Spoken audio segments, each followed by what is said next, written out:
대제사장이신 예수님에 대해서 우리가 지난주에 말씀을 나눴습니다. 성막을 만들어 주시고 그 다음에 그 안에서 제사하도록 하셨어요. 하나님께서 이스라엘 가운데 그들과 함께 사시기 위한 방법들입니다. 그런데 성막과 제사가 이스라엘 모든 백성들의 삶의 중심에 있었지만 사실은 어려웠어요. 왜 그러냐면 우리는 어쨌든 하나님께서 선택하시고 구원하신 백성이라 할지라도 죄인인 것에는 변함이 없어요. 어떤 잘못된 종파에서는 예수 믿으면 더 이상 죄를 범하지 않는다고 얘기하지만 그러나 우리가 다 알아요. 우리 예수님 믿지만 오늘도 또 어제도 그리고 내일도 변함없이 죄를 범할 것을 알죠. 그런데 하나님은 우리의 이렇게 반대편에서 거룩하신 분이시란 말이에요. 거룩하신 분이시라고 하는 것은 여러 가지 의미가 있지만 죄와는 전혀 상관없으신 분이라는 거예요. 죄와는 전혀 상관없으신 거룩하신 하나님과 그리고 죄밖에는 지을 수 없는 이스라엘 백성들과 함께 살아간다고 하는 거. 그냥 함께가 아니라 이건 결혼의 이미지로 이 출애굽기 말씀부터 신해선 언약을 설명해 왔어요. 결혼해서 함께 살아간다고 하는 거, 이게 보통 일이 아닌 거죠. 그러니까 이스라엘 백성들이 성막도 있고 그 안에서 할 수 있는 제사도 있지만 그러나 그 앞에 나아가는 일은 보통 일이 아니었던 거죠. 그래서 하나님께서는 제사장들을 그들에게 주셨어요.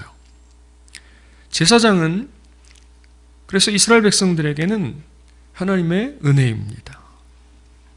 이스라엘 백성들이 어찌해야 할 바를 알지 못할 때 그런데에 불구하고 그들의 삶의 중심에 성막과 제사가 있는데 어찌해야 할 줄을 모르는 거예요.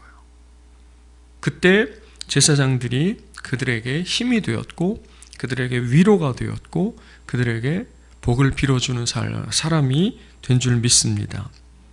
그래서 그 앞에서 하나님과 함께 이스라엘 백성들이 죄인이지만 거룩하신 하나님 앞에서 여전히 살아갈 수 있도록 하신 놀라운 은혜가 바로 성막 제사 그리고 제사장이라고 하는 것이죠. 그런데 성경은 이러한 대제사장이 우리에게 계시다 이렇게 말씀했습니다. 우리의 대제사장이신 예수님께서는 친히 희생양이 되셔서 친히 하늘 성소로 들어가셨고 거기에서 우리의 속죄를 완성하셨다고 성경은 말씀하고 있습니다. 이제 그분을 믿고 의지하는 자는 누구든지 하나님의 은혜와 예수님의 공로로 말미암아 하나님 앞에서 살아갈 수 있는 거예요. 이 땅에 팔레스타인 땅에 가나안 땅 안에 성막을 만들어 놓고 그 안에서 제사하고 그 일을 주관하는 제사장이 있을 동안에는 죄를 범해도 거기에 임재하신 하나님 앞에서 나아가서 제사하면 살아갈 수 있게끔 하셨어요. 그런데 예수님께서는 어디로 가셨냐면 하늘 성소로 올라가셨어요. 그래서 죄를 범했지만 예수 그리스도를 의지하는 자들에게는 하나님 앞, 즉 이 땅에서뿐만 아니라 하늘에서도 살아갈 수 있도록 하신 것인 줄로 믿습니다. 그래서 예수님 믿으면 천국 간다 이런 얘기를 하는 거죠. 믿으시기를 주의 이름으로 축원드립니다. 천국에 대해서는 우리가 좀 더 이야기를 해야 되겠지만 나중에 이야기하도록 하겠습니다. 그런데 성경은 여기에서 멈추지 않고 계속해서 그렇게 예수 믿는 자들을 향해서 또한 제사장들이라고 말씀하고 있습니다. 시작. 그러나 너희는 택하신 족속이요 왕 같은 제사장들이요 거룩한 나라요 그의 소유가 된 백성이니 이는 너희를 어두운 데서 불러내어 그의 기이한 빛에 들어가게 하신 이의 아름다운 덕을 선포하게 하려 하심이라. 아멘. 왕 같은 제사장들이라고 예수 믿는 자들을 가리켜서 말씀하고 있는 것이지요. 이 그림을 잘 생각해 보면 이스라엘 진영 한가운데 성막이 있고 그게 제사장들이 있는 거예요. 그럼 백성들이 제물들을 끌고 그 앞으로 나아가죠. 그런데 우리가 지금 아직 얘기하지 않았지만 1년에 한 번씩 속죄일이라고 하는 것이 있고, 그때는 대제사장이 온 백성의 죄를 가지고 지성소로 들어가는 거예요. 그래서 거기에서 하나님께 죄사함을 받는 것이죠. 이렇게 우리에게 대제사장이 계시고 이제 우리는 그 앞에 있는 제사장들이 된 것이죠. 그래서 이제 성도는 제사장으로서 세상 앞에 선 것이에요. 여러분, 그동안 기존 교회에서 마치 목회자가 제사장인 것 같이 배우고 그렇게 말씀을 들었다는 것은 상당히 유감이 있는 거죠. 결코 그 자리를 빼앗을 수 없어요.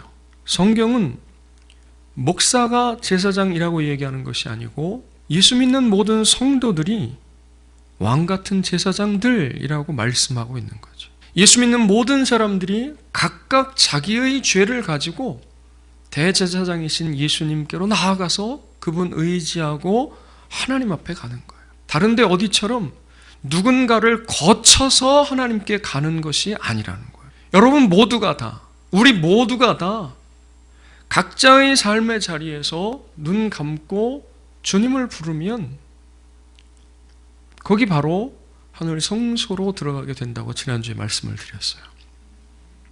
누군가를 거치지 않아도 됩니다. 오직 예수 그리스도를 통해서만 하나님께 나아가는 줄 믿으시기 바랍니다.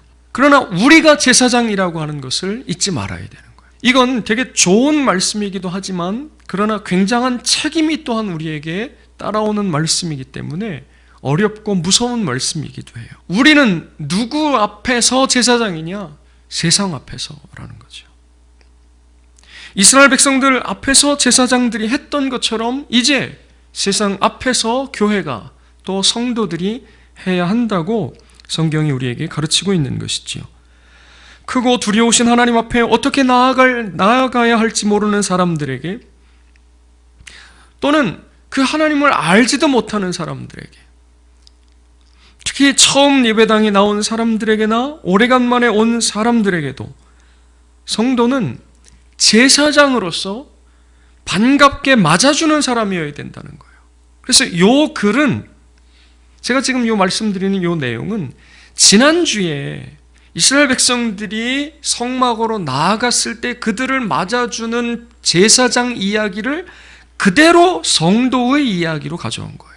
여기는 그 하늘 성소와 맞닿아 있는 곳이라고 믿습니다. 예수 믿는 사람들이 모인 여기 교회가. 그래서 하나님께서는 교회를 통해서 역사하시고 교회를 통해서 일하시는 줄 믿습니다. 그러면 사람들이 어디로 나오느냐면 여기가 성전이어서가 아니라 여기가 바로 교회이기 때문에 여기를 나오는 거예요. 그럼 여기에 먼저 나온 사람들, 먼저 예수 믿는 사람들은 제사장이기 때문에 그 나중에 온 사람들을 맞아주는 거예요. 제사장으로서. 어찌해야 할지를 알지 못하니까. 어떤 사람들이냐면 똑같이 지난주에 이야기했던 것처럼 그렇게 온 사람들이 누구냐와는 상관없이, 여러분 제사장들이 이렇게 있는데 사람이 왔는데 어느 지파요? 이렇게 묻지 않는다는 거예요. 네? 남자냐 여자냐, 나이가 많으냐 적으냐, 몸이 불편하냐 그렇지 않으냐, 전혀 관계없다 이런 얘기예요. 제사장에게는 사람을 그렇게 구분 지어가지고 누구는 받아주고 누구는 받아주지 않고 할 권한이 없어요. 그건 누가 하시는 거냐면 그건 하나님께서 하시는 일이에요. 제사장은 맡겨진 직무에 충실하면 되는 것이죠.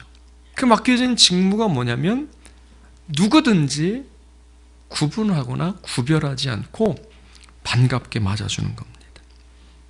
기쁜 일이 있을 때는 기쁘게 맞아주는 거예요. 슬프고 괴로운 일이 있는 사람은 더 따뜻하게 맞아줘야 하는 것이죠.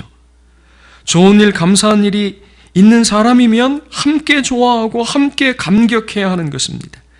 죄를 범하였지만 자복하고 회개하며 눈물로 나아오면 마치 내 죄인 것처럼 함께 아파하고 함께 눈물을 흘리며 함께 주 앞에 나아가 간절히 죄를 용서해 달라고 기도해 주는 사람인 거예요. 그게 제사장인 거예요. 그게 바로 성도고 그게 바로 교회인 것이지요.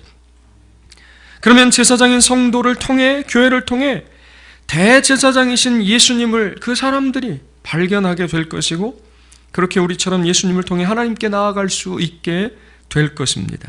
그래서 제사장인 성도는 죄인인 사람들과 함께 주 앞에 나아가는 사람입니다. 중요한 사실이에요. 성도가, 교회가 만약에 제사장이라고 한다면 그 제사장은 죄인인 사람들, 그들과 함께 주 앞으로 나아가는 사람인 거예요. 주 앞으로 나아가는 사람. 누군가의 일이 아니라 우리 모두에게 주어진 일이라는 거예요. 그 왕 같은 제사장의 말씀의 의미인 것이죠. 무엇이 죄인지 아닌지 모르는 사람들에게 주의 말씀을 가르치는 자예요. 그리고 그러한 사람들, 즉 세상 사람들을 축복하는 사람이요. 교회는, 성도는 세상과 맞서는 사람이 아니라 세상 위에서, 세상보다 뛰어나서 세상을 축복하는 존재. 그것이 하나님께서 이스라엘 백성들 중에 뽑아서 하나님의 사람들로 제사장들을 세우신 이유이고 목적인 것이지요.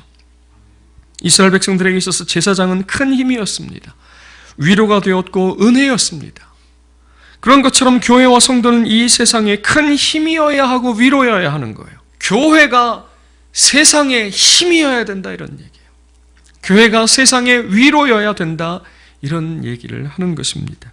그것이 제사장이기 때문입니다. 그래서 교회는, 예수 믿는 저와 여러분은 세상에 주신 하나님의 은혜예요. 여러분 믿으시기를 주의 이름으로 축원드립니다. 그래서 교회와 성도는 이 세상에 큰 힘이어야 하고 위로여야 하는 것이지요. 교회는 이 세상에 베푸시는 하나님의 은혜인 것입니다. 그것이 제사장이에요. 그것이 우리의 대제사장이신 예수님께서 우리에게 먼저 보여주신 것입니다. 여러분, 우리 성도들이, 우리 교회가 세상에 큰 힘이 되고 세상의 위로가 되고 세상에 주신 하나님의 은혜가 될 수 있기를 주의 이름으로 축원을 드립니다. 그러기 위해서 우리가 결코 가볍게 여겨서는 안 되는 것이 오늘 본문에 나와 있습니다.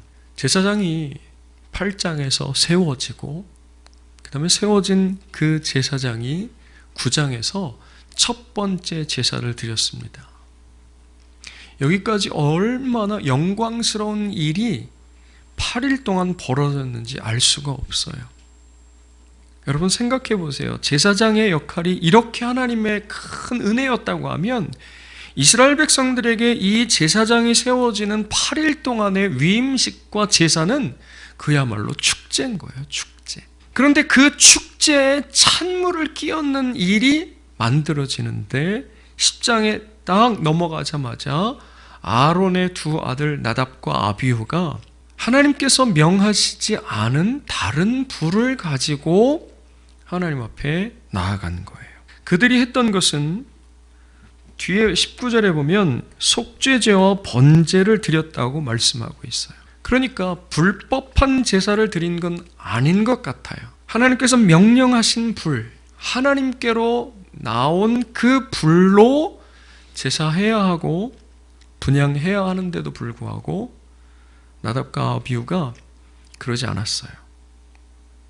그래서 9장 맨 마지막에는 그렇게 아론이 제사했을 때 하나님께로부터 불이 나와서 제물을 다 불살랐는데 10장으로 넘어가자마자 그 하나님께로부터 나온 불이 이번에는 제사를 드린 제사장 나답과 아비후를 불태워 죽였어요. 그런데 이 말씀에 대한 의미를 좀 더 확실하게 보기 위해서는 8장, 9장부터 쭉 흐름을 한번 볼 필요가 있는데 여러분 한번 제가 말씀드리는 대로 따라와 보면 좋을 것 같아요. 8장을 보세요. 1절 다 같이 시작. 여호와께서 모세에게 말씀하여 이르시되, 위임식이 어떻게 시작되냐면 하나님께서 말씀하시고 그 말씀대로 진행이 되는 거예요. 3절 뭐라고 말씀하셨냐면 온 회중을 회막문에 모으라고 말씀하셨어요. 그랬더니 4절 다 같이 시작. 모세가 여호와께서 자기에게 명령하신 대로 행하는 거예요. 그러면서 5절에 시작. 모세가 회중에게 이르되 여호와께서 행하라고 명령하신 것이 이러하니라 하고 그 다음에 명령하신 그 내용을 쫙 말씀을 드리는 거예요. 그래서 명령하신 대로 28절까지 쭉 준행을 합니다. 그랬더니 29절에 맨 마지막에 시작. 여호와께서 모세에게 명령하심과 같았더라. 여러분 여기 지금 위임식을 거행하는 데 있어서 준비부터 위임식까지 명령하신 대로 시작해서 명령하신 대로 끝나는 거예요. 말씀을 제대로 다시 한번 읽어보면 그렇게 되어 있습니다. 그걸로 끝나는 게 아니에요. 31절 시작. 모세가 아론과 그의 아들들에게, 자 여러분, 하나님께서는 모세에게 말씀하셨고 모세는 이제 아론과 그 아들들에게 말하는 거예요. 그러면서 뭘 말하냐면 이르되 내게 이미 명령하시기를, 하나님이 명령하신 것을 아론과 그 아들들에게 말하는 거예요. 35절 맨 끝에 이같이 시작. 이같이 명령을 받았느니라. 명령하신 대로 말했고 이같이 명령하셨느니라고 또 확인하는 거예요. 그러니까 지금 8장 전체가 앞에 하나님께서 말씀하셔서 시작했는데 이제 모세가 움직이기 시작하는데 명령하신 대로 움직였고 맨 마지막에 명령하신 대로 끝났고, 이번에는 모세를 통해서 아론과 아들들에게 말씀하시는데 하나님께서 명령하신 대로고 쭉 말한 다음에 맨 마지막에 마치 도장 찍듯이 하나님께서 말씀하셨고, 앞에는 하나님께서 모세에게 말씀하신 거, 뒤에는 모세가 아론에게 말씀한 거. 그런데 명령하셨다를 앞뒤에 사인처럼 하고 있는 거예요. 8장 전체가. 36절 시작. 아론과 그의 아들들이 여호와께서 모세를 통하여 명령하신 모든 일을, 여러분 어때요? 이렇게 말씀을 읽으니까 말씀이 되게 평안하죠. 분위기가 되게 안정되어 있단 말이에요. 어떤 사건이 일어날 만한 기미가 전혀 보이질 않는 거예요. 그냥 평안하고 안정되어 있고 질서가 잡혀 있고 아무런 불안한 마음이 없는 거죠. 그런데 9장도 마찬가지입니다. 9장 1절 8째 날에 모세가 아론과 그의 아들들과 이스라엘 장로들을 불러다가 2절에 보면 아론에게 말하는 거고 3절에 보면 이스라엘 자손들에게 말하는 거예요. 불러다가 이제 말하는 거예요. 뭘 말하느냐면 하나님께서 명령하신 거죠. 그랬더니 5절에 시작. 그들이 모세가 명령한 모든 것을, 이번에 백성들이 어떻게 하느냐면 모세가 명령한 대로 따라 행하는 거죠. 그런데 이것이 모세 자의적으로 얘기하는 게 아니고 모세의 머릿속에서 나온 생각을 이야기하는 것이 아니라 이런 얘기예요. 6절 시작. 모세가 이르되 이는 여호와께서 너희에게 하라고 명령하신 것이니, 그 뒤에 여호와의 시작. 여호와의 영광이 너희에게 나타나리라. 어떻게 하면요?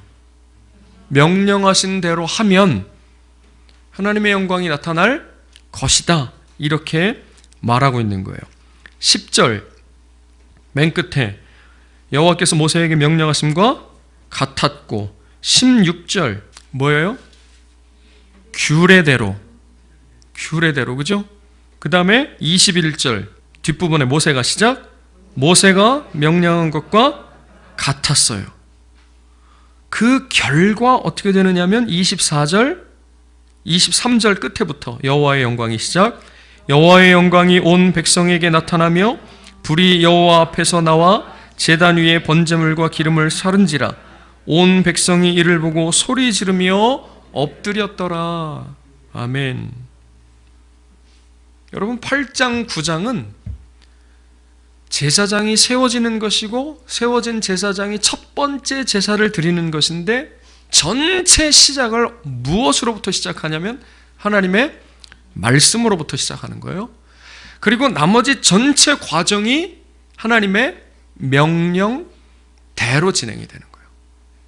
그런데 거기 말씀이 뭐라고 되어 있냐면 이렇게 명령대로 진행이 되면 여호와의 영광이 나타날 것이라고 말씀하셨고, 실제로 그러한 일이 나타난 것을 9장 23, 24절에서 우리에게 말해주고 있는 거죠. 그런데 10장으로 딱 넘어가자마자 어떤 일이 일어나냐면 1절 시작. 아론의 아들 나답과, 잠깐만요, 이렇게 시작하면 안 되는 거예요. 지금 뭐라고 시작해야 되는 거예요? 하나님께서 말씀하셨다거나 명령하셨다거나 혹은 모세가 뭐라고 하거나 이렇게 시작해야 되는 건다. 이렇게 시작하지 않고, 아니면 아론이 나오던가, 대제사장이니까 아론이 뭐 두 아들 제사장에게 이렇게 하라고 명령했다던가 말했다던가 이렇게 나와서 시작이 되어야 할 텐데, 그렇지 않고 아론의 아들 나답과 아비후가 딱 등장하는 거예요. 그런데 각기 향로를 가지고 왔어요. 어떤 신학자는 여기서부터 문제가 있다라고 지적하기도 해요.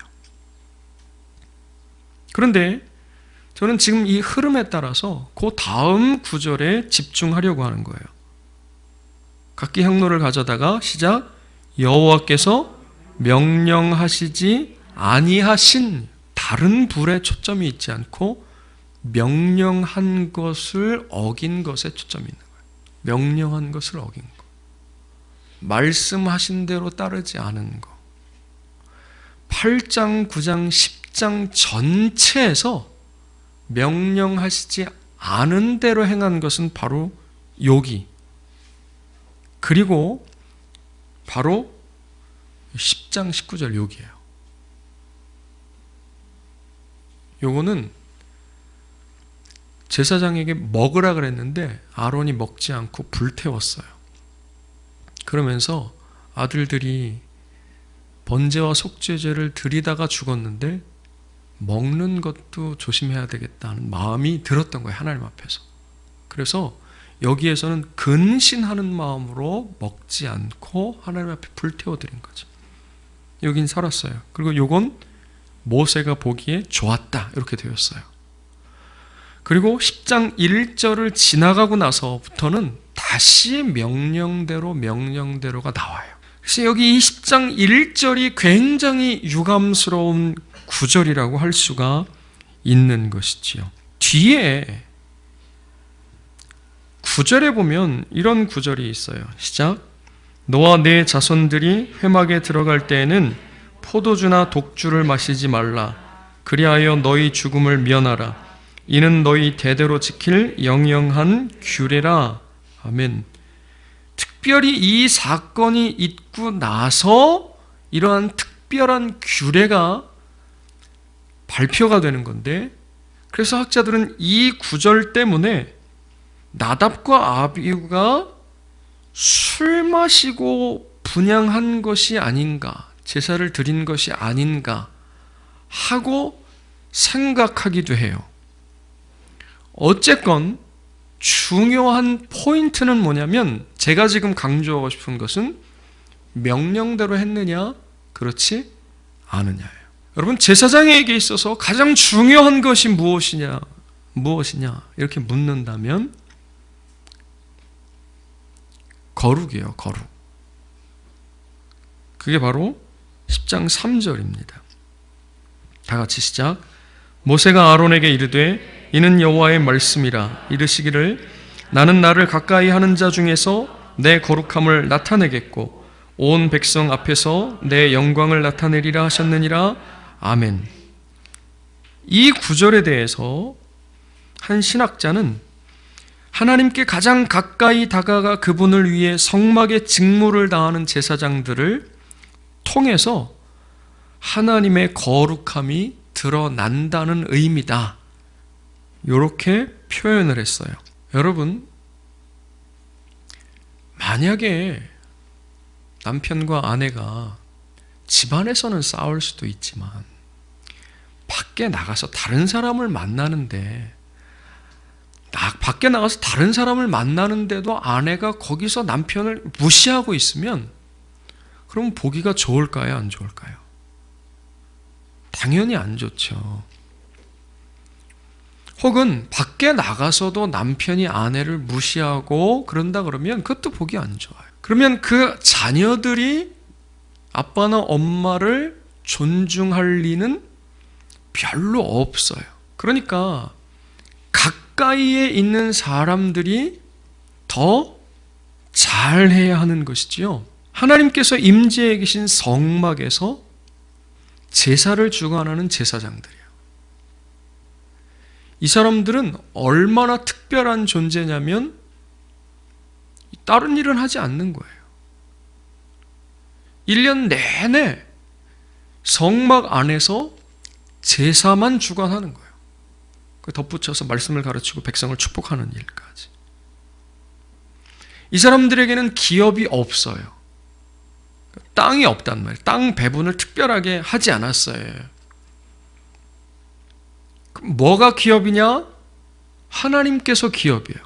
하나님이 기업이시란 말이에요. 그 무슨 얘기냐면 이 사람들의 먹고 입고 사는 문제는 누가 책임지시냐? 하나님께서 책임지신다는 거예요. 그럴 정도로 이 제사장들은 무엇을 해야 되는 거냐면 하나님께서 맡기신 일에만 집중해야 되는 거죠. 그런데 하나님께서 맡기신 일들을 준행할 때에 네 맘대로 해라 이러신 적은 단 하나도 없어요. 그렇다고 기계처럼 꼼짝도 하지 말고 요거는 저렇게 그거는 그렇게 아주 0.1cm도 움직일 수 없게끔 빡빡하게 생각은 아무것도 하지 말고 그저 짜여진 각본대로만 움직이는 로봇처럼 행동하게 하셨냐? 그런 건 아니에요. 그런 건 아니란 말이에요. 여러분, 성경을 읽어보면 율법이라고 하는 것이 안식일을 기념하여 거룩히 지키라 이렇게 말씀하셨으면 도대체 안식일을 지키는 게 뭐예요? 이렇게 물음이 나올 수밖에 없어요. 그냥 이렇게 길게 읽어봐도 무슨 말인지 모르게 써놓지 말고 그냥 이렇게 1번 안식일을 거룩히 지켜라. 그 밑에 작은 1번 안식일을 거룩히 지킨다고 하는 것은 무엇이냐면 일단 주일에는 예배하러 나와야 되는데 예배하러 나올 때 11시 예배면 적어도 10분 전에는 도착해라. 이런 거 아주 구체적으로 적어 놓으면 그런 거 생각해 본 적 없으세요, 여러분? 네? 없어요? 은혜 받고 말씀대로 살아야 되겠다 하는 마음이 드는 순간 말씀대로 살아야 되는데 좀 더 구체적이었으면 좋았겠다 하는 생각이 들 때가 있어요. 그래서 그 일을 누가 했냐면 이스라엘 장로들이 한 거 아니에요. 장로들의 유전이라고 하는 게 바로 그거 아니에요. 그래서 안식일에 걸을 만한 거리. 안식일에는 여기서 장현동 내에서는 돌아다닐 수 있으나 장현동을 벗어나는 거리는 안식일을 범하는 거다. 이런 규칙을 세운 거예요. 하나님께서 그렇게 하시지 않았다 이런 얘기예요.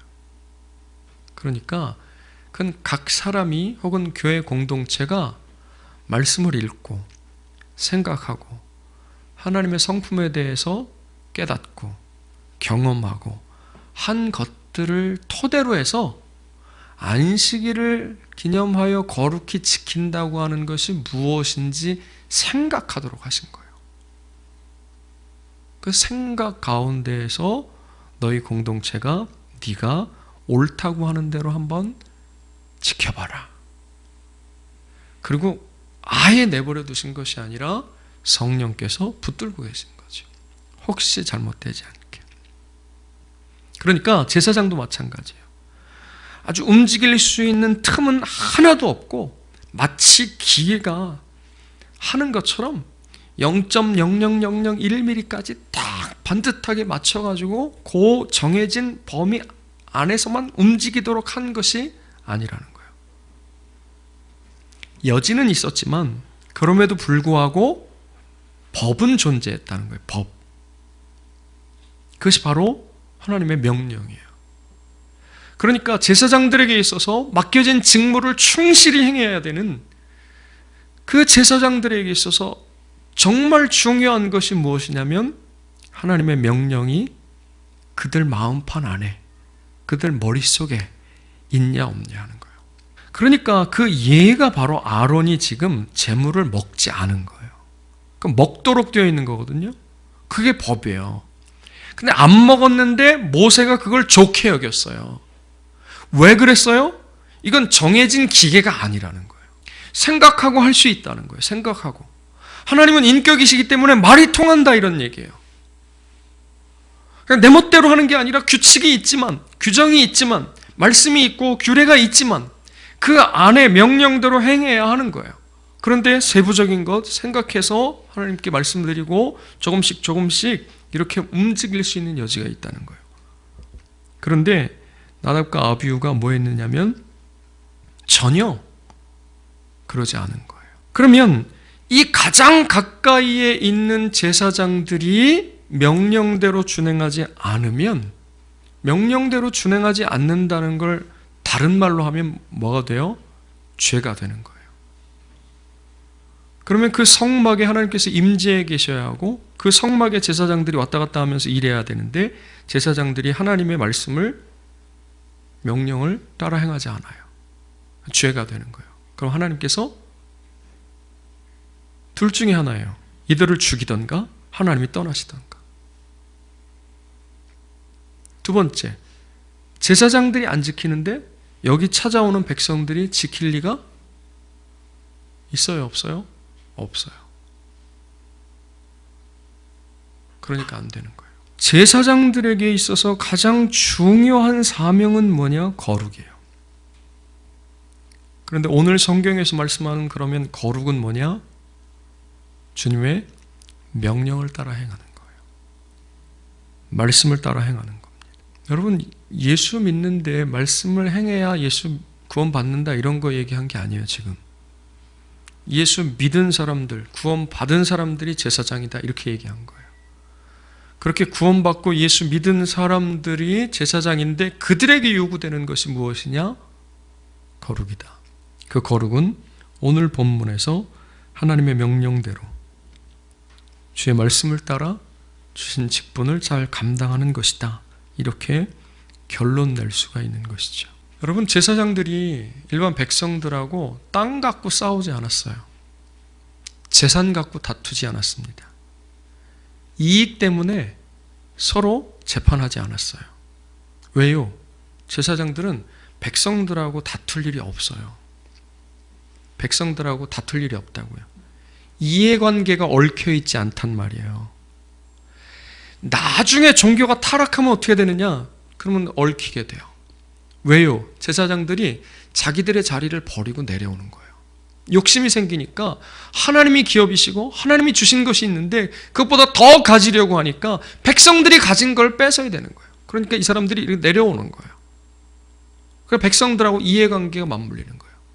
이 백성들을 데리고 하나님 앞에 죄사함을 얻게 하려고 같이 나아갈 수도 없고, 이 사람들이 기쁜 일이 있을 때 같이 기뻐할 수도 없고, 슬프고 괴롭고 어려울 때 함께 울어줄 수도 없고, 그러니 제사장들이 더 이상 세상의 위로가 될 수 없고 힘이 될 수 없고 하나님의 은혜가 아니라 오히려 저 제사장들 차라리 없었으면 좋겠다, 천덕꾸러기가 되는 거예요. 왜? 자기들께 있는데 더 내려와서 우리의 땅까지 뺏으려고 그러냐? 이 땅은 우리에게 주신 기업인데 이렇게 되는 거예요. 여러분, 오늘 우리가 세상에 살지만 우리의 기업은 하나님이신 거예요. 하나님께서 우리를 먹이시고 입히시고 기르시는 거예요. 하나님이 우리의 산업이라 이런 얘기예요. 이게 우리의 삶에서 경험되어야 합니다. 그리고 나면 세상에 사는 사람들하고 이해관계가 없어지는 거예요. 우리는 누구와만 이해관계가 있어요? 우리는 하나님과만 이해관계가 있어요.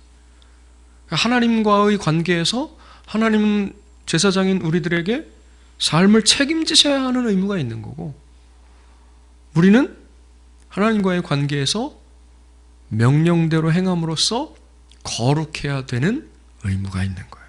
그것이 바로 나답과 아비후가 명령대로 하지 않아서 죽임을 당한 이 말씀이 오늘 우리에게 가르쳐 주는 것이라고 저는 믿어요. 여전히 우리가 세상과 이해관계가 있어서 교회가 세상에 힘이 되지 못하고 위로가 되지 못하고 세상에 주신 하나님의 은혜로서의 사명을 감당하지 못한다는 것은 잘못하고 있는 거예요. 잘못하고 있는 거죠. 여러분, 잘못하고 있는 거예요. 이렇게 아주 완곡하게 얘기했지만 본문을 따라서 얘기하면 그건 뭐예요? 그건 사형에 해당되는 거예요. 참 어려운 말씀입니다. 그럼에도 불구하고 성도는, 그리고 교회는 주께서 세우신 제사장으로서 세상에 힘이 되고 위로가 되고 이 세상에 주신 하나님의 은혜여야 하는 것이죠. 그러기 위해서 성도는, 교회는 주님의 명령을 따라 사는 거룩함, 그것이 숙제인 거예요. 그것이 유일한 인생의 목적이고 목표인 거예요. 오직 하나님의 명령대로 하나님의 말씀을 따라 이 사명을 감당해야 할 줄 믿습니다. 우리는 다른 거에 고민하고 있는 거예요. 다른 걸 고민하고 걱정하고 염려하고 있는 거죠. 제사장으로서의 성도와 교회는 어떻게 주님의 명령을 따라 거룩함을 나타낼까 하는 데만 관심 가져야 되는 거예요. 그런데 다른 거 걱정하고 있고 다른 거 고민하고 있고 다른 것들 때문에 온 마음이 뺏겨버렸다 그러면 지금 잘못하고 있는 거예요. 주께서 우리에게 어느 날 오셔서 혹은 우리를 부르실 때 잘했다, 애썼다, 이제 와서 쉬어라 이렇게 말씀하시면 되는 거 아니겠습니까? 여러분, 나답과 아비후가 얼마나 영광스러운 날이에요. 얼마나, 그러니 아마 좋아서 그랬는지 술을 마셨는지, 그죠? 뭐 하는 사람들인지 몰랐던 거예요. 뭐 하는 건지 지금 몰랐던 거예요. 내가 누군지, 여기가 어딘지, 내가 지금 뭘 해야 되는 건지를 모르는 거예요. 이런 걸 뭐라고 그래요? 세상에서 하던 가락 그대로 이 안에 들어와서 하는 거예요. 자기가 누군지, 여기가 어딘지, 우리가 뭘 해야 되는지 모르고 교회에 와가지고 옛날 가락 그대로 하는 사람들이 있어요. 그러면 안 됩니다. 여기는 그런 거 하라고 있는 데가 아니에요. 여기는 주님의 말씀대로 하는 거예요. 주님의 명령을 따라서 하는 거예요. 그게 거룩이고, 그렇게 할 때 우리를 통해서 하나님의 거룩이 나타나는 거고, 그럴 때 세상으로부터 하나님의 영광을 받으시는 거예요. 그런데 생각해 보세요. 뉴스에 나오는 오늘 우리 대한민국의 교회들 이야기를 한번 듣고 생각을 해보세요. 하나님께 그러한 제사장이 얼마나 있나? 하나님께 그러한 제사장이 얼마나 있나 생각을 해보시라고요. 저마다 구원받았다고 예수 믿는다고 하는 사람들은 많은데 그 가운데 오직 이것을 위하여 자기를 바쳐드린 사람은 과연 몇 명인가 하는 것들을 생각해 보시라고요. 여러분, 그저 하던 가락 여기 와서 하는 게 신앙생활이 아니라고 하는 거 잊지 말아야 됩니다. 우리는 주의 말씀을 따라서 거룩하게 하나님 나타내는 거, 그게 첫 번째이자 유일한 사명이에요. 여기 적은 무리가 모였지만 저와 여러분들이 이 교회를 통해서 그런 하나님의 놀라운 은혜가 있으시기를 주의 이름으로 축원드립니다. 여러분, 우리 기도합시다.